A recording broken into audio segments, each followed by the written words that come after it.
Welcome back to Build Your Business to Profit. My name is Gualter Amarelo, and I want to point out one very important factor before we even start.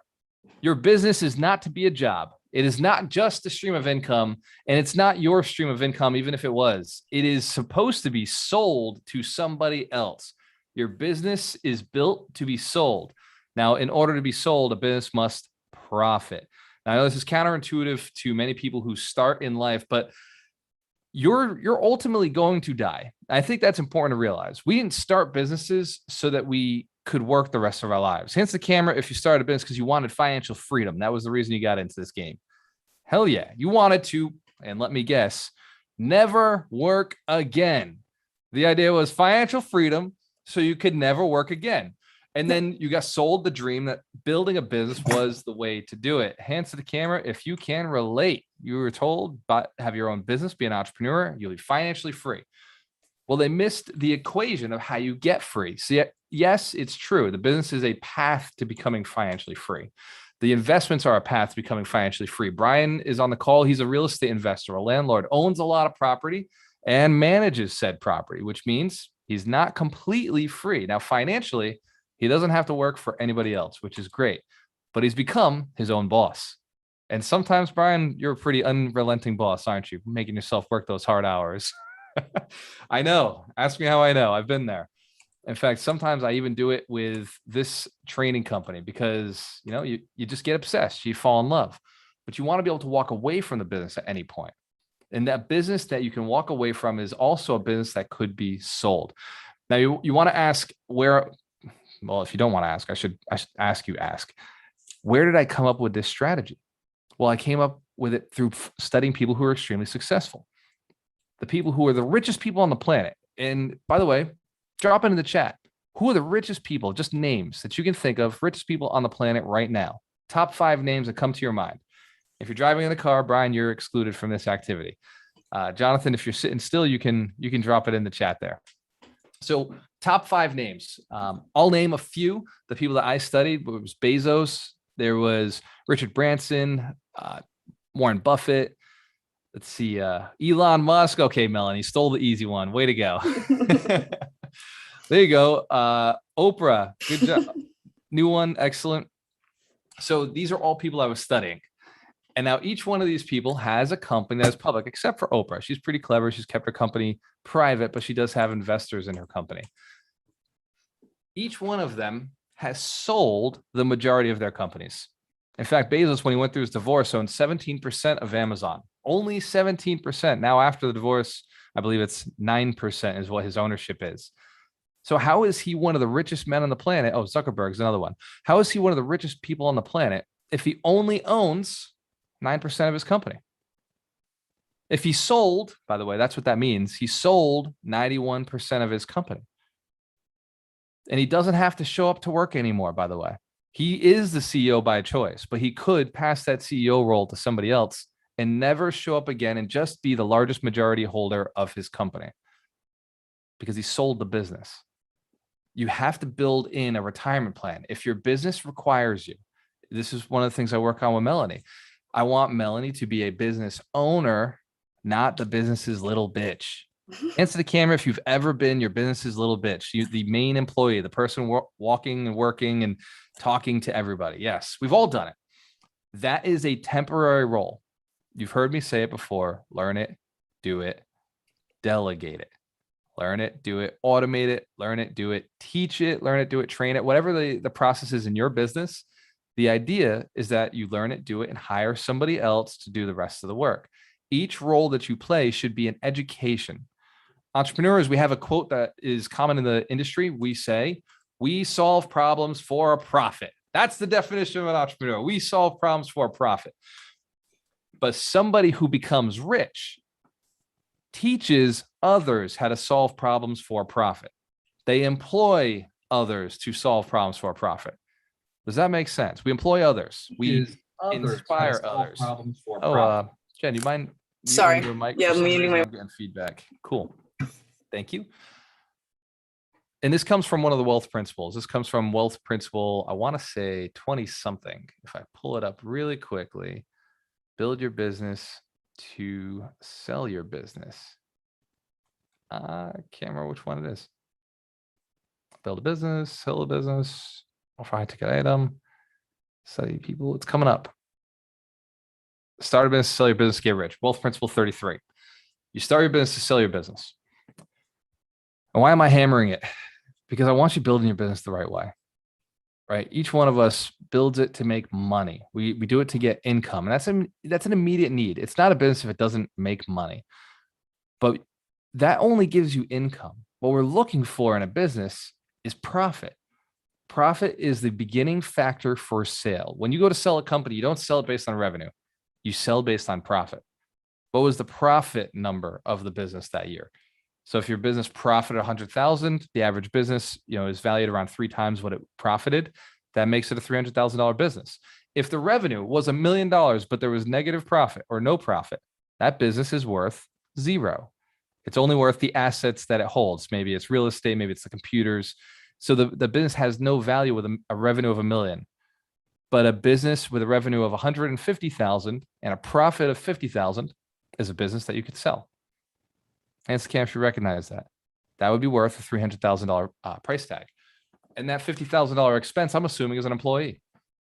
That $50,000 employee is earning you $150,000. That would be a business worth selling, because you could sell it to an investor like myself. I could come in, buy it, and not have to do anything.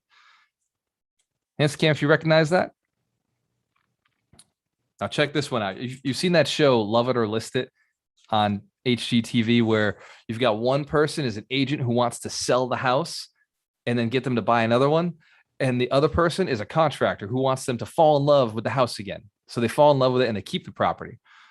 Well, this is the avenue that I want you to fall into, where we renovate, we fix your business so much to the point where it doesn't need you anymore. It becomes the ideal business that another investor would want. We train it, we build it so that it could be sold. And then at the end, if you don't decide to sell it, you decide to keep it. Cool. No big deal, because you're operating off of profit. Income is what most business owners are making. That's the work that they're making from putting the effort in. Profit is what the company makes after everything is done and you are not involved. It does not count as profit if you are involved in the active pieces of the income of the business. Hence, Cam, if you understand that definition, profit means you didn't work for it, but your business did. Income is what you make. Profit's what your business makes. Profit's a decision at the end of the year. Am I going to give myself some of that, or am I going to keep it in here? Am I going to roll it? Hence, Cam, if you want that decision more often. Excellent. So then it comes to being intentional with how you set the business up in the first place. Every business has 3 levels, and those first levels are you doing everything, right? I call it the little bitch phase, where you are the person doing everything in the business. This is the worst phase, but also the most exciting phase. In fact, that's why so many entrepreneurs stay in phase 1. Phase 1 is you're learning it, you're doing it, and going back to learning and doing. Does that make sense? It's a very... Sorry for interrupting. I just didn't know. Yeah, can anyone hear me? Gonna keep you muted for a second, brother. And we're gonna keep an eye on the room just in case volume's a little off. Phase 2. Phase 2 is the hiring phase. This is where you bring somebody in to replace yourself. So it's learn it, do it, and then delegate it. This is phase 2. The problem with most entrepreneurs is they do phase 1 really well, really crush it. Hands the camera if you're really good at phase 1, like getting shit done. Hell yeah. Then phase 2, they fuck up on, because for some reason, they believe that they need to replace themselves with somebody like them. I just had somebody on the podcast who pointed this out.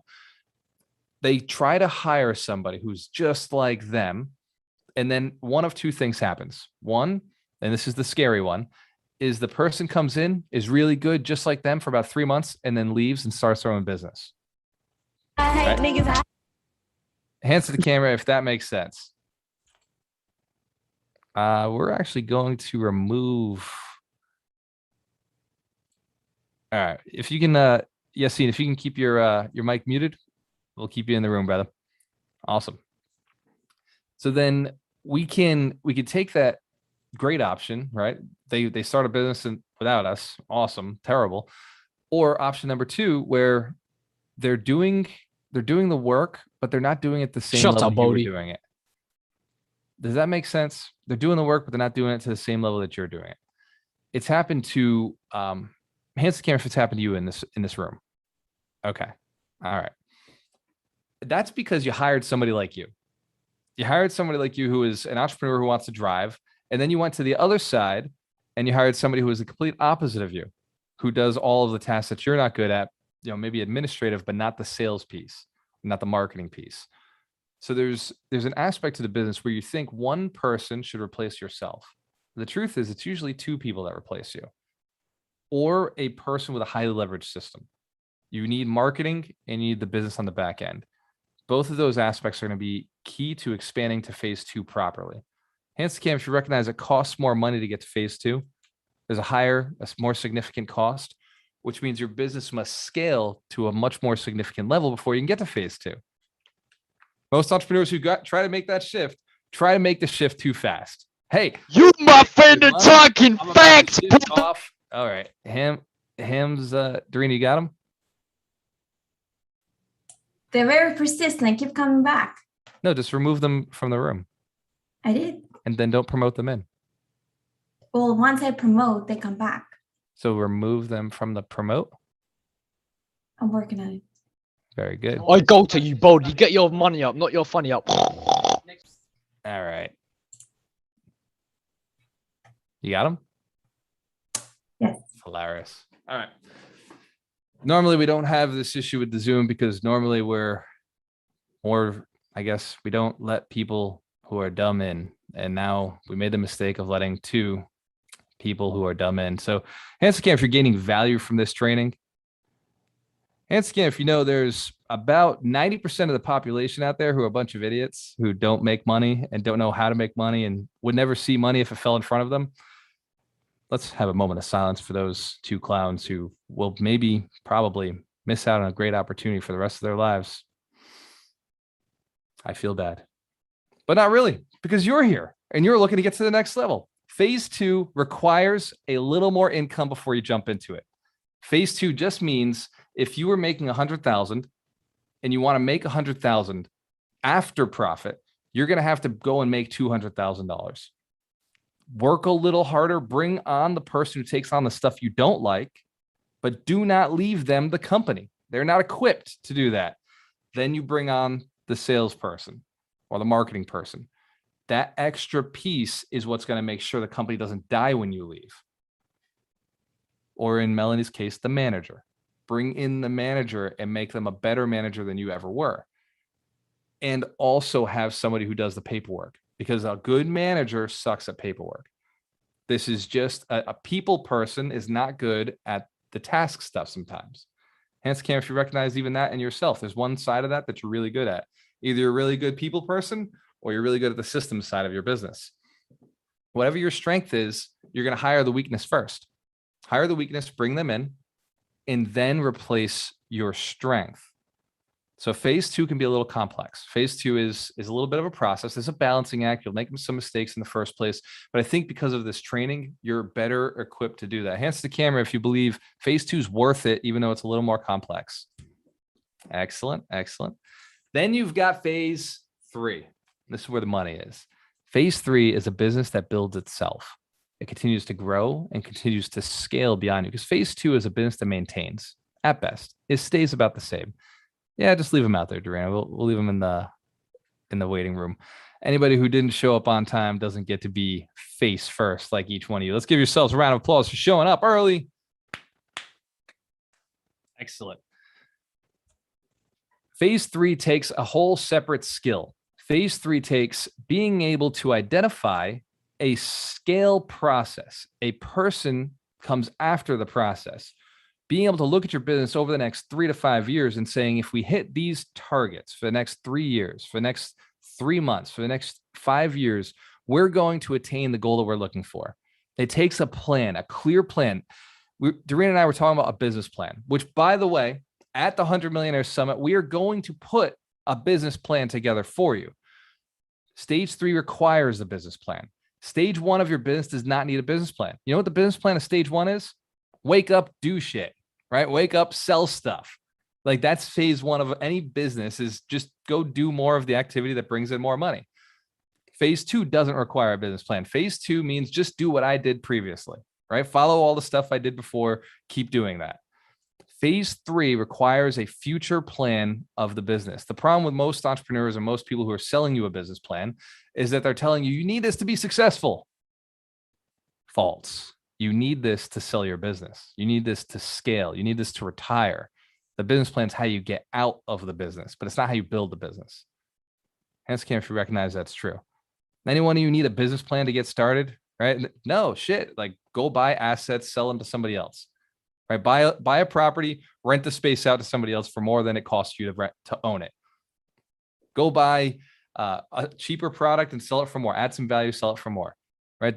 Melanie has figured it out. She goes and she buys bread, lettuce, and sandwich meats, and then she sells them all put together, wrapped up with mustard and mayonnaise. And suddenly she gets a 5 times return. Hence, Cam, if you recognize that's how your business works. These are not you don't need a business plan to go and do this.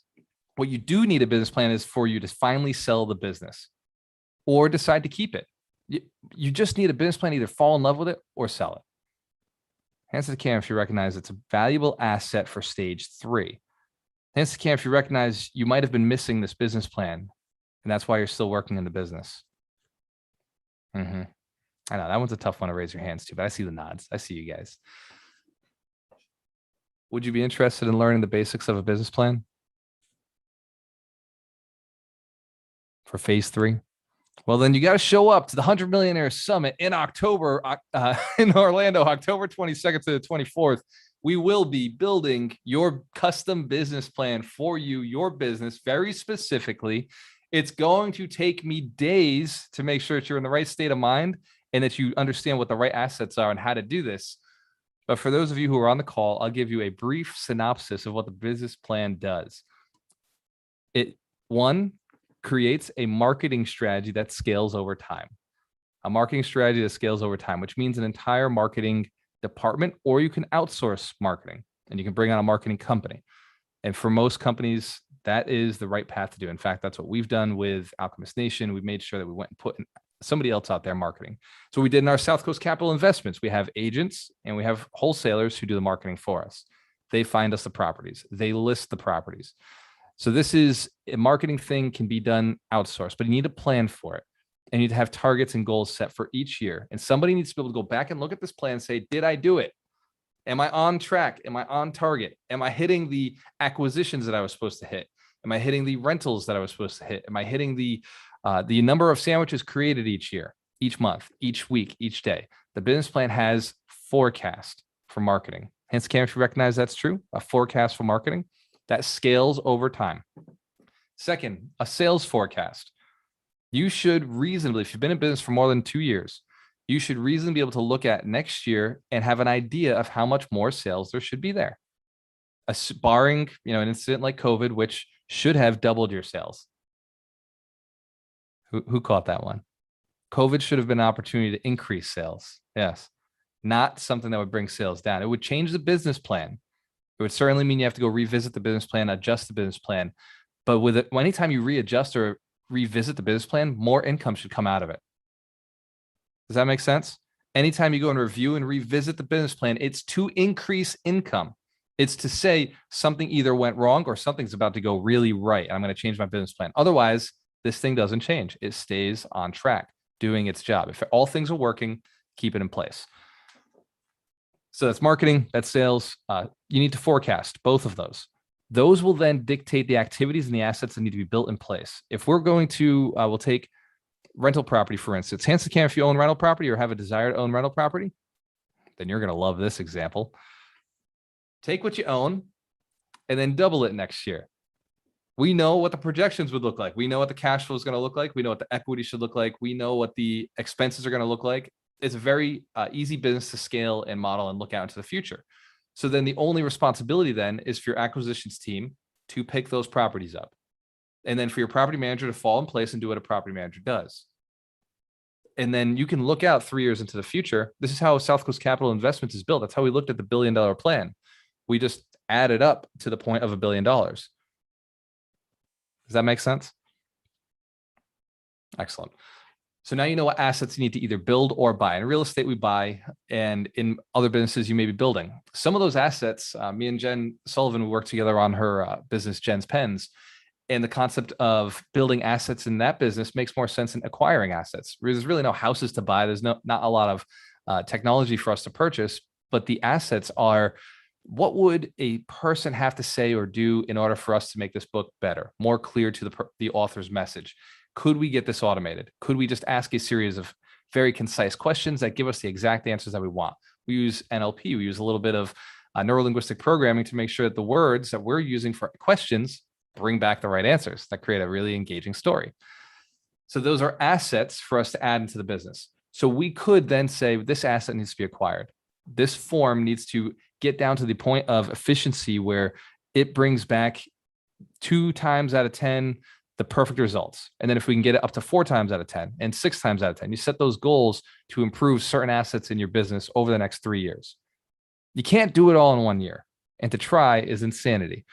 But to take a business that's pulling in $100,000 and worth maybe 300,000 and get it to be worth $1 million is simply a 3-year process, right? It can be, and by the way, if you doubt that, we watched Grant Cardone build a $5 million business, an undercover billionaire. I don't want to do the spoiler alert. I apologize if you haven't seen the series, but shit, get on it. If you haven't watched Undercover Billionaire series 2, like that's your fault. And the other 2 girls built $1 million businesses. Same 90 days. The difference was the goal. The difference was the plan.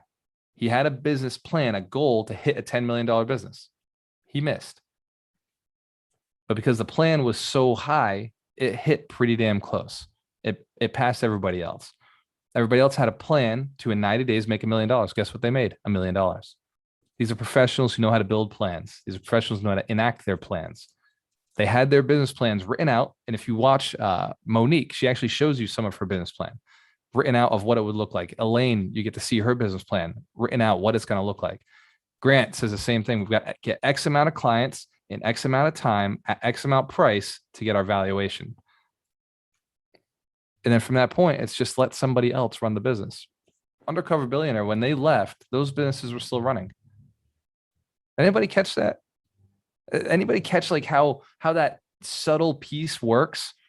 Remember Glenn Stearns? He started the first one. He started what was the name of it? Underdog Barbecue. He starts that business. He comes back a year later because the business is, possibly going underwater because of COVID. He adjusts the business plan.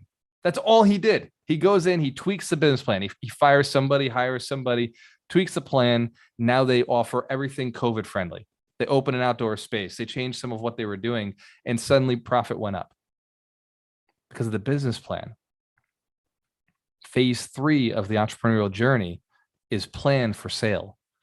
And then what they talked about, I don't remember what the name of the show was. Was it Serena, what was the series where Glenn actually came back to Erie? Comeback City. Comeback City. So watch Comeback City, and it's amazing. The last episode is him actually coming back to save his business. At the end of it, he says, I'm selling the business. Because it's at a point where he can. I'm selling the business because I can sell the business. Right? He automated it the day he left. COVID changed things. He came back and said, look, this business operates. It's functional. I've got an evaluation. I'm going to sell the business. And he does. Valuable lesson. So anytime I do a lesson, I like to get a commitment from my friends in the Alchemist Nation community. Will you evaluate yourself, evaluate your business? What step in the process are you in right now in your business? And it's okay if you're at any one of the steps. And what are you going to do to get to the next phase? I want you to just write down, 5, 10 things, action steps that you could do over the next year.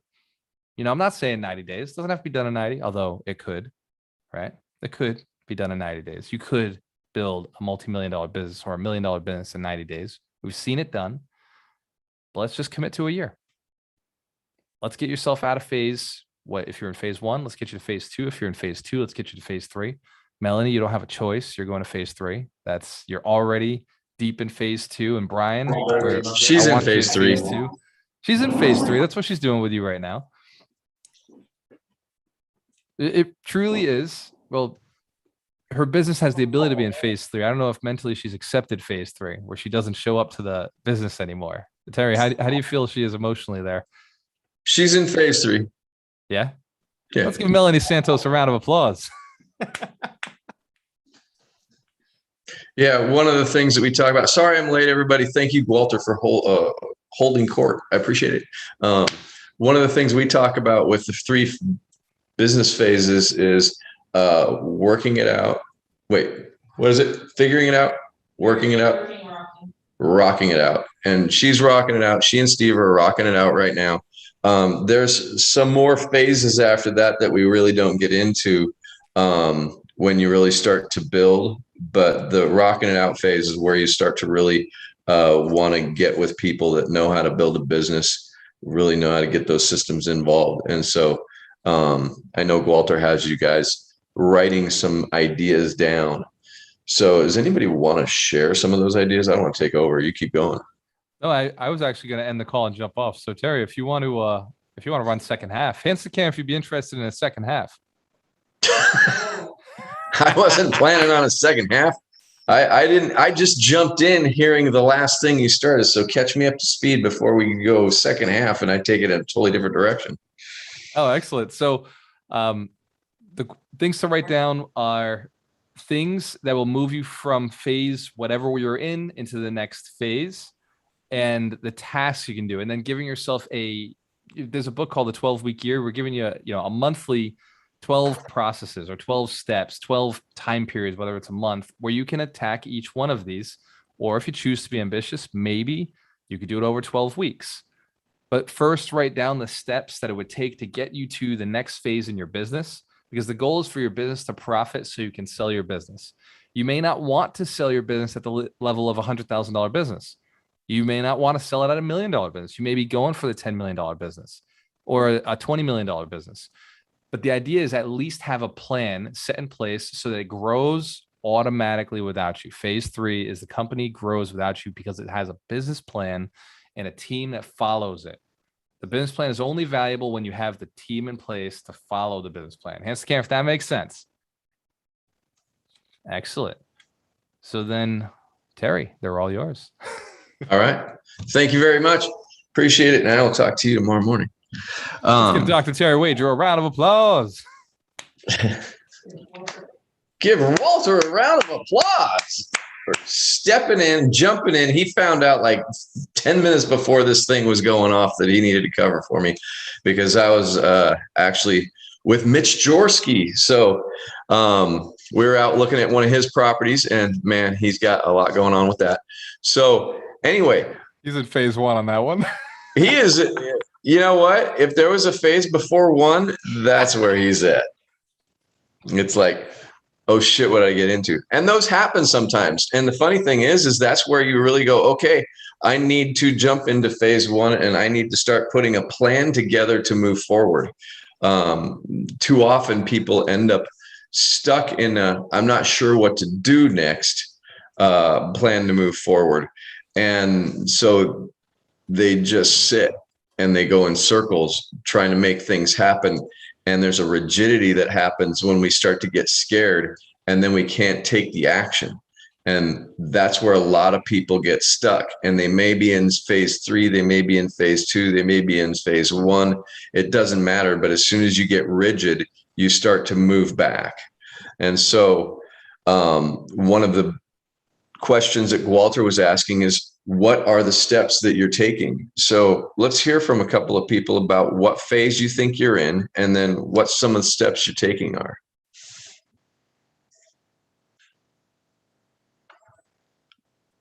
I'm going to call on somebody.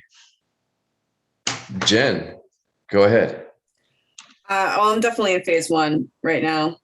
And the steps I'm taking are, I'm doing the work, obviously. But also I am reaching out to a lot of people on Facebook, as many as I can. I'm aiming for 100 a week. It's not as easy as all that, but I'm working on it. I'm starting a sort of interview show. It's trying to attract more people, and I'm interviewing on other people's shows.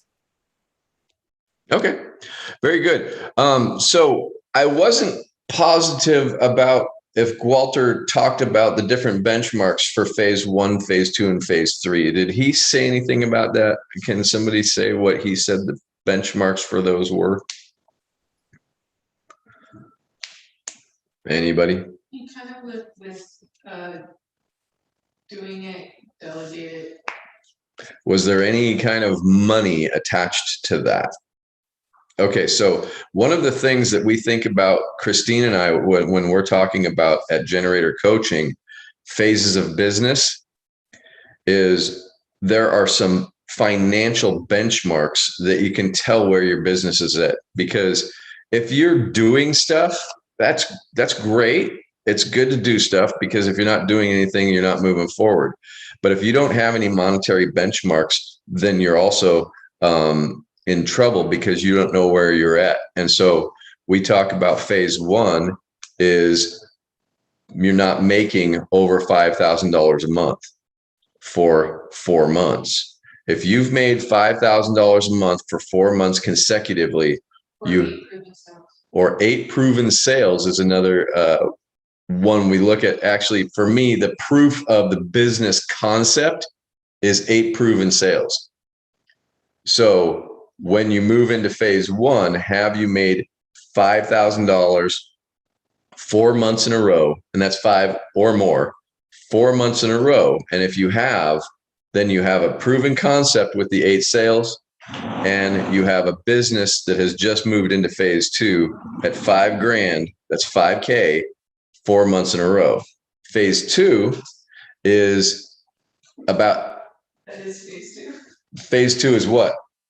The 4 consecutive months of earning at least 5K. No, I'm being corrected. This happens from time to time.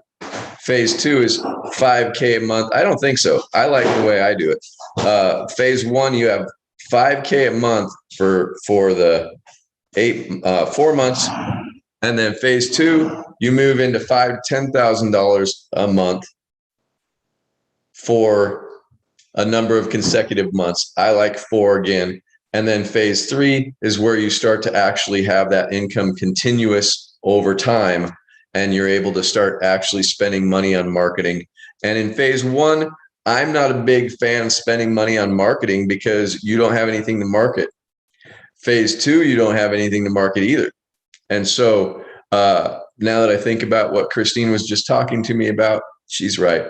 Phase 1 is the really figuring it out, where you're identifying how many sales you can get, and is this a viable product. Phase 2 is the 4 months with consecutive sales. Phase 3 is where you start to grow real big.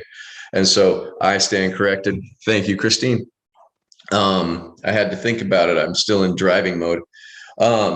So when you're looking at your business and you're not sure where you're at, look at your sales. That's what you really need to do to be able to identify where you're at, in what phase you are. If you're marketing and you're trying to spend money in marketing and you're in phase 1, you're mistaken. When you're in phase 2, you can start to spend a little money, but if you're spending it on the wrong thing, you're going to crash before you start going.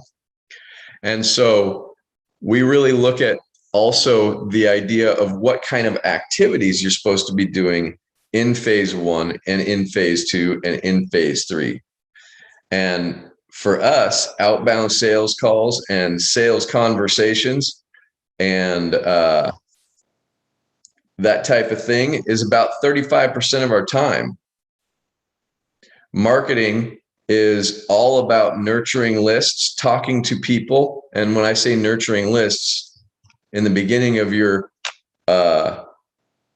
business, your list is who you know on your phone. It's not an email list. It's who you already know. Network marketing made its big push off of who you know to sell to. And so those are the kinds of things. And then start to lead generation and starting to talk at places. You want to spend about 30% of your time going and networking and finding places to talk about what you do in your first phase of business. And so there's benchmarks and percentages for everything that we do in our business. Christine and I are in the third phase of business too. And so we spend 35% of our time on sales, and we spend half of our time outbound sales and half of our time on that's reaching out to cold call type stuff, or warm call. We usually warm call. And then sales conversations is about half of our time that we spend in that sales factor. In our marketing, we're spending about 5% of our time nurturing lists, 10% of our time with our content marketing or social media, and then 10% of our time on lead generation, because we have a lead generation source that's working really well. From time to time, we actually refocus and go into a new vertical of business, and then we spend a lot more time in our lead generation around that, and in our networking around that. And so you want to think about where you're at in your business, what phase you are. And so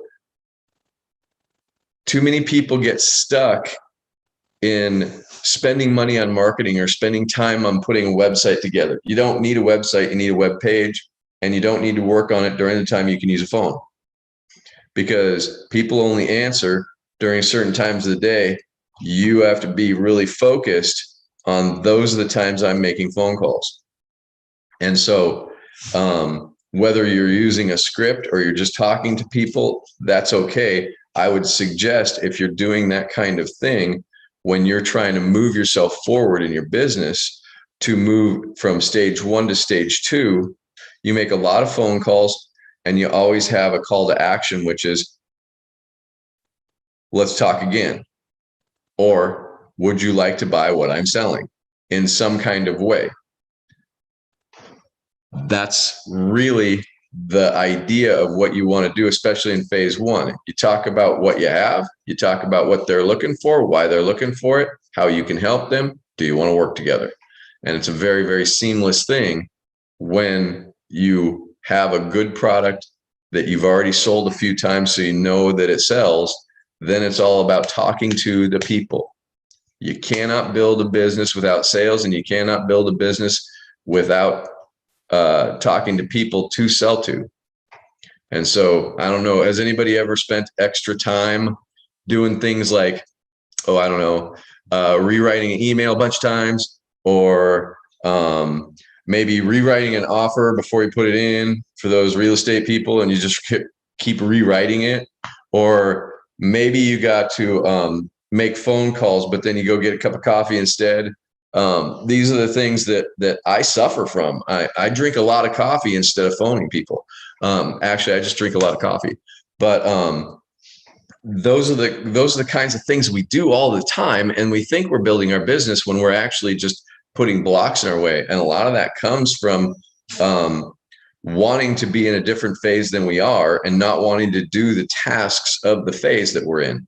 When we start hitting third phase, we start to actually have a budget where we can spend on marketing, and then we start working with a marketing team, like Gualter was talking about. And Gualter was talking about him hiring a team. Well, we actually onboarded a team to work with us in our third phase of business, because we gelled with a marketing guy that coincidentally knows Gualter, and he joined us, and now we're moving towards working with bigger companies as Generator Group, and we have a marketing department in our group. And so as you move into a larger phase of business, what you'll notice is you're going to start building teams. Melanie's in the third phase of business. She's making over $5,000 a month. She's well over $5,000 a month, and she's building teams to build out even further. We are doing the same thing. We're making way more than $5,000 a month, and that's not the thing. The idea is the money plus the activities we're doing and who we're bringing in to actually meet more verticals. And verticals are different areas that we're hitting to serve our clients, and then how we're actually moving forward to do that, to offer a stronger service that's more rich and able to handle what the customer needs. And so think about your business. So Rick is actually moving from a first phase to second phase, and he's in his second phase, and I'm not sure that he's made $5,000 a month, but he's getting there very quickly. And as he's doing that, he's actually offering different verticals that go into one package for him. And so he started off, I don't know if anybody knows, but he started off as getting caskets for people who couldn't afford them for his relationship, for his people that he knew that had loved ones who died. And so he had a way to get caskets for them. And so he would drastically reduce the cost of helping the family move on and intern their person. And so then he started meeting people with flowers and other pieces that go into that. And so now he's a full-fledged funeral consultant. And he did it a bunch of times just on, this is something I can do and I want to help. And about the 8th or 9th time he did it, he realized that this could be a business, and he really liked helping people do this. And so then what else can I add to it? And as he added to it, he started realizing that he could increase his pricing and keep them at a place where they're paying a lot less than if they went to a regular funeral home. And so he's making money off of helping people save money. Great business plan, great idea. And so then when he started working with us, we talked about how he can build more partnerships with different places so that he has more places to go to, so he can keep his costs lower, so he can serve more clients and get him out of his job. And so this is the kind of thing that we want to do as we're looking at our business. How is our business helping? By serving a need, by serving something that's missing, by offering something better than what they had.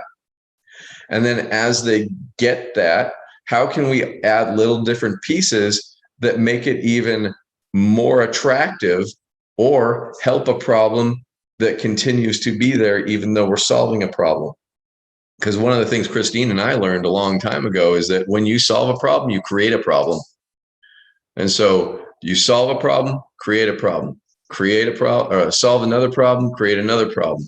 And so as you go, we continue to fill those gaps with different verticals of our business to be an all-around solution. And so as we go, we have more and more luck, helping more and more people. And it seems to feel very lucky because, hey, look at this. But it's really, if you look at it, Christine and I spend a lot of time not being lucky, but very, very intentional in how we plan out what we do. And we move away from habits and start really focusing on routines of what do we need to do today? How are we spending our time?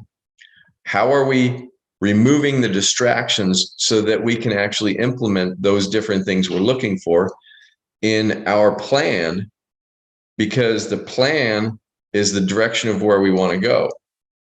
It's how we want to get to our destination, which is a wealthy, thriving business. And so when we started, we had some ideas. We had some good ideas. And I had a lot of experience with working with people getting past emotional blocks and mental blocks. And Christine had a lot of experience developing people.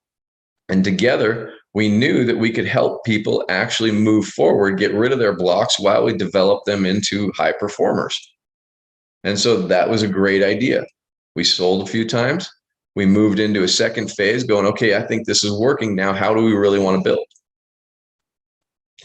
And then as we started bringing pieces in, it started making more and more sense. And one of the first things we did is we hired coaches. And we hired coaches because we didn't know how to get to where we wanted to go because we were stuck where we're at. And so if you find yourself stuck with where you're at, it's probably not going to come to you on your own to how to move forward with what you're doing. We give you examples here, but it's nothing compared to when we get into your business and start helping. And right now, I see a few different clients that we have in our program that are on this call, And each one of them, when they started working with us, the first thing they did is go, oh, I see. And the second thing they did is started to implement some of the things we talked about, and they started growing too. Because what happens when you get somebody who knows how to do it, they actually start implementing, because let's face it, anybody on this call is a high performer, and they aren't seeing the results that they want because they're still in their way in some way. And it doesn't matter if you're in third phase of business or first phase of business. It doesn't matter. We are all high performers on this call because we show up, and there's something blocking us. So where are you in your business? You wrote some ideas about what you want now. I gave you some parameters after Gualter gave you some ideas of what you need to do. I gave you some parameters and benchmarks for where you're at monetarily. And I don't know where everybody is, but if you're not making $5,000 a month, you're not in phase 2. If you're not selling and you haven't made 8 sales, you're not in phase 1. You're at phase 1, but you haven't moved through. If you're over $5,000 a month for the last 4 months and you're not sure how to hit the next level, we can help you. Reach out. That's what we do. We build businesses, and we build them fast, and we help you hit those next levels. And it doesn't matter if it's a real estate business or a restaurant business, because all businesses work the same way, with benchmarks, with plans. And when we actually follow the plan and follow the leads, sales, fulfillment plan, we can help you to really grow fast. We can help you scale that the way you want to. And so we're super excited you guys are here. I'm glad I could make it for the second half of this. I am going to end because we got some other plans going on. And thank you all for being here. We'll see you next week at Build Your Business and Profit. We'll see you on 52 Weeks of Wealth. I love this community. I love you guys. We are rocking it out, and we can't wait for everyone who is working it out to get to rocking it out with us. All right. We'll see you on the bullet train. Bye, guys.